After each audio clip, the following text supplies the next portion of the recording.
Good evening student. આપણે આ ગુણોત્તર વિશ્લેષણનો એક દાખલો છે.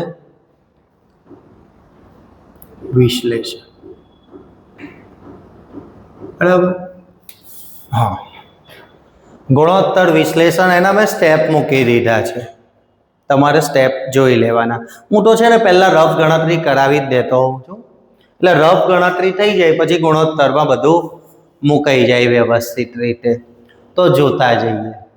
ચોખ્ખો નફો વ્યાજ કરવેરા પહેલાનો માઇનસ ડિબેન્ચર વ્યાજ એટલે નફો આવે કરવેરા પહેલાનો માઇનસ કરવેરો એટલે વ્યાજ કરવેરા બાદનો નફો અથવા કર બાદનો નફો.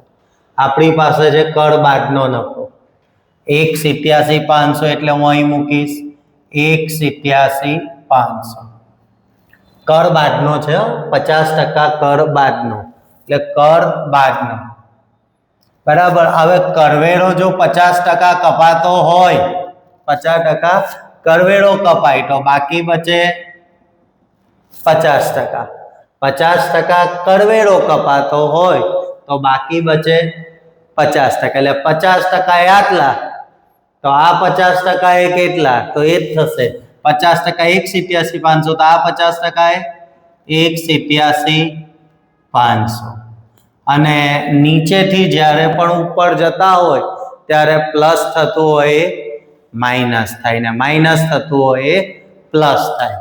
1,87,500 પ્લસ 1,87,500 3,75,000. ડિબેન્ચર વ્યાજ તો કે એકલું ડિબેન્ચર વ્યાજ નહીં, આ ડિબેન્ચર 4 લાખના આ જે રકમ છે એના 12% 48,000, લોન છે 1 લાખની એના 10% 10,000, 1 લાખના 10% 10,000. એટલે ધ્યાન રાખવું, ડિબેન્ચરનું વ્યાજ, લોનનું વ્યાજ, જાહેર થાપણો હોય ને તો એનું વ્યાજ.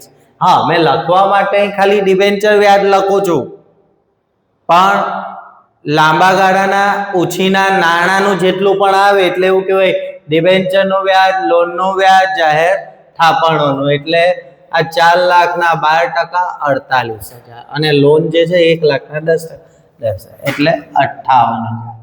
આ ધ્યાન રાખજો.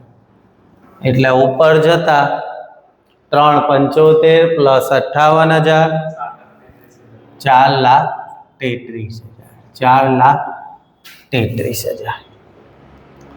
આ બધી ગણતરી કરી આપીએ છીએ. અને હા, આ અમારું જલારામ પેટર્ન સ્ટેપ નથી, બરાબર. હવે જલારામ પેટર્ન સ્ટેપ આખા અલગ જ હોય છે. હા, તો તમને સમજાવી દઉં છું. ત્યાર પછી આવી જાઓ અહીંયા, કાચો નફો બરાબર વેચાણ માઇનસ વેચેલ માલની પડતર. તો વેચેલ માલની પડતર 20 લાખ, વેચેલ માલની પડતર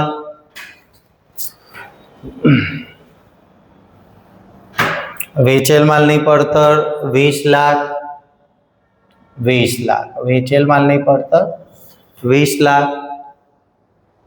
અને કાચો નફો 5 લાખ, અહીંયા વેચાણ x 5 લાખ માઇનસ 20 લાખ આ બાજુ લાવતા પ્લસ 20 લાખ બરાબર x 25 લાખ બરાબર x મીન્સ આવ્યું કુલ વેચાણ.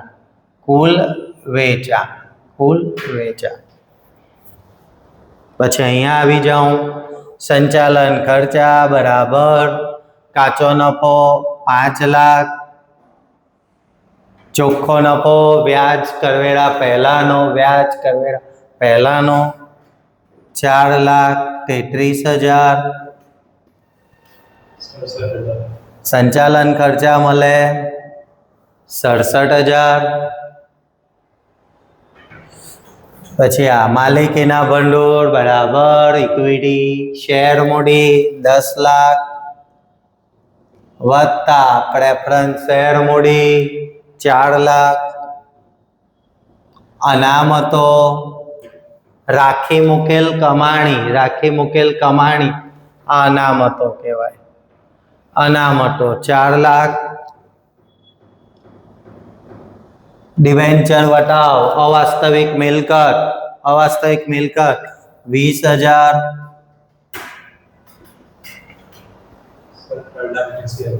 17,80,000. જરૂર પડતી હોય છે એટલે મૂકી દઉં છું. એ જ રીતે રોકાયેલી મૂડી ઇક્વિટી શેર મૂડી 10 લાખ. પ્રેફરન્સ શેર મૂડી 4 લાખ. અનામતો 4 લાખ. 4 લાખ. લાંબા ગાળાના ઉછીના નાણાં એમાં આવે ડિબેન્ચર, બેંક લોન અને જાહેર થાપણો. ડિબેન્ચર, બેંક લોન અને જાહેર થાપણો. તો એમાં debenture 4 lakh, bank loan 1 lakh એટલે 5 લાખ. ડિબેન્ચર આમાં શું છે? બે ડિબેન્ચર, બેંક લોન અને જાહેર થાપણો માઇનસ અવાસ્તવિક મિલકતમાં ડિબેન્ચર વટાવ 20,000. 22,80,000. આ બધી મેં ગણતરી કરી દીધી. હવે સ્ટેપ બાય સ્ટેપ સંચાલન ગુણોત્તર બરાબર સૂત્ર મૂકી દઈએ. આ ગણતરી થઈ ગઈ બરાબર. સંચાલન ગુણોત્તર બરાબર વેચેલ માલની પડતર વત્તા સંચાલન ખર્ચા છેદમાં વેચાણ ગુણ્યા 100. વેચેલ માલની પડતર આપણી પાસે છે જ 20 લાખ છે. 20 લાખ. સંચાલન ખર્ચા શોધીને લાવ્યા 67,000. વેચાણ શોધીને લાવ્યા. વેચાણ 25 લાખ ગુણ્યા 100. શોધી લેવાનું. 100 લખાય ટકામાં જવાબ. બીજું વ્યાજ ખર્ચ ગુણોત્તર.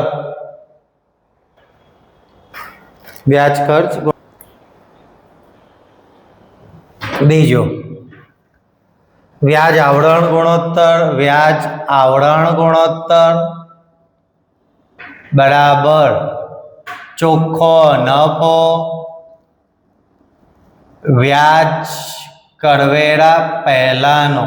વ્યાજ અને કરવેરા પહેલાનો છેદમાં વ્યાજ. વ્યાજ આવરણ ગુણોત્તર બરાબર ચોખ્ખો નફો વ્યાજ કરવેરા પહેલાનો 4,33,000 છેદમાં વ્યાજ 58,000. આ વ્યાજ લીધું તે 58,000. 4,33,000 ભાગ્યા 58,000. 4,33,000 ભાગ્યા 58,000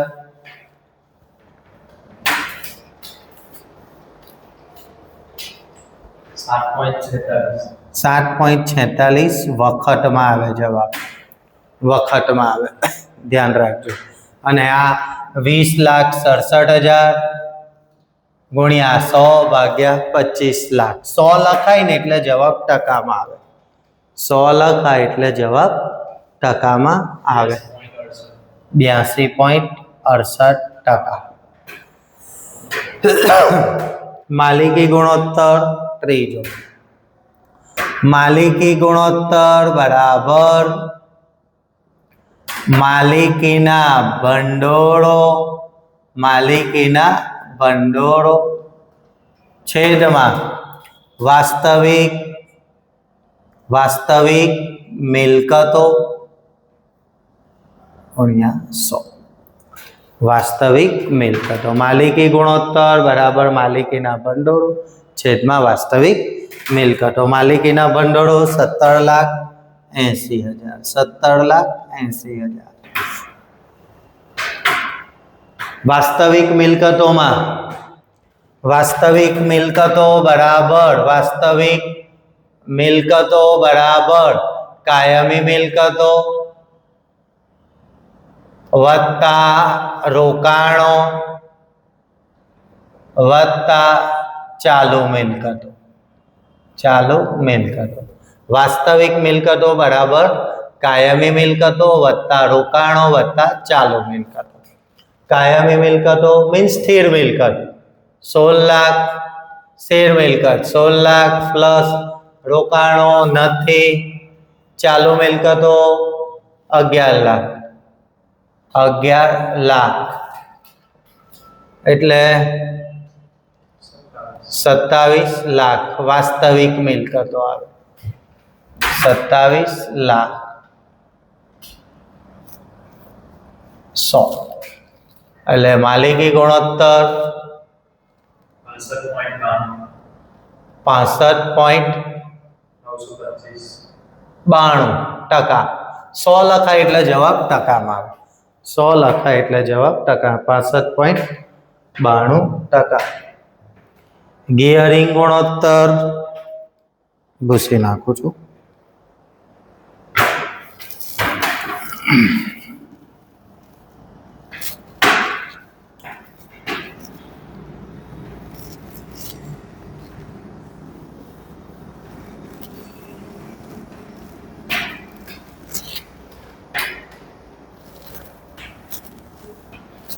ગિયરિંગ ગુણોત્તર બરાબર ચોથો. ગિયરિંગ ગુણોત્તર બરાબર પ્રેફરન્સ શેર મૂડી વત્તા લાંબા ગાળાના ઉછીના નાણાં છેદમાં ઇક્વિટી શેર મૂડી. 100 લખશો તો જવાબ ટકામાં આવશે. પ્રેફરન્સ શેર મૂડી 4 લાખ, લાંબા ગાળાના ઉછીના નાણાં 5 લાખ, પેલા ડિબેન્ચર અને bank loan. Debenture bank loan અને જાહેર થાપણો છેદમાં ઇક્વિટી શેર મૂડી 10 લાખ 90%. 100 લખશો તો ટકામાં આવશે એટલે 100 નહીં લખો તો 0.9 આવશે. જે લખો તે. 5 લાંબા ગાળાના ભંડોળ સાથે કાયમી મિલકતનો ગુણોત્તર બરાબર લાંબા ગાળાના ભંડોળ છેદમાં કાયમી મિલકતો. લાંબા ગાળાના ભંડોળ છેદમાં કાયમી મિલકતો. લાંબા ગાળાના ભંડોળ એ જ રોકાયેલી મૂડી. લાંબા ગાળાના ભંડોળ એ જ રોકાયેલી મૂડી. બરાબર. 22,80,000 કાયમી મિલકતો મીન્સ સ્થિર મિલકતો 16 લાખ. 22,80,000 ભાગ્યા 16 લાખ. 22,80,000 ભાગ્યા 16 લાખ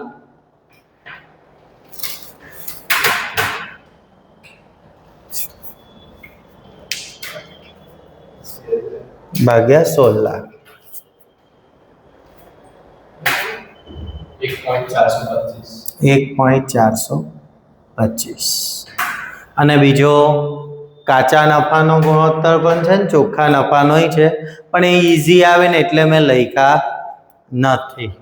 અને અમારે જલારામ ક્લાસમાં જલારામ પેટર્ન આખી અલગ છે, અમે આ અલગ રીતે મૂક્યું છે, કેમ કે અમુક વસ્તુની ગણતરીની મોનોપોલી હોય છે એટલે અમે લોકો નથી મૂકતા. પણ હા, આ જરા ધ્યાન રાખીને જોઈ લેવું. અને હા, અહીંયા અમે લોકો ડિબેન્ચર વ્યાજને સંચાલન ખર્ચનો ભાગ ગણતા નથી.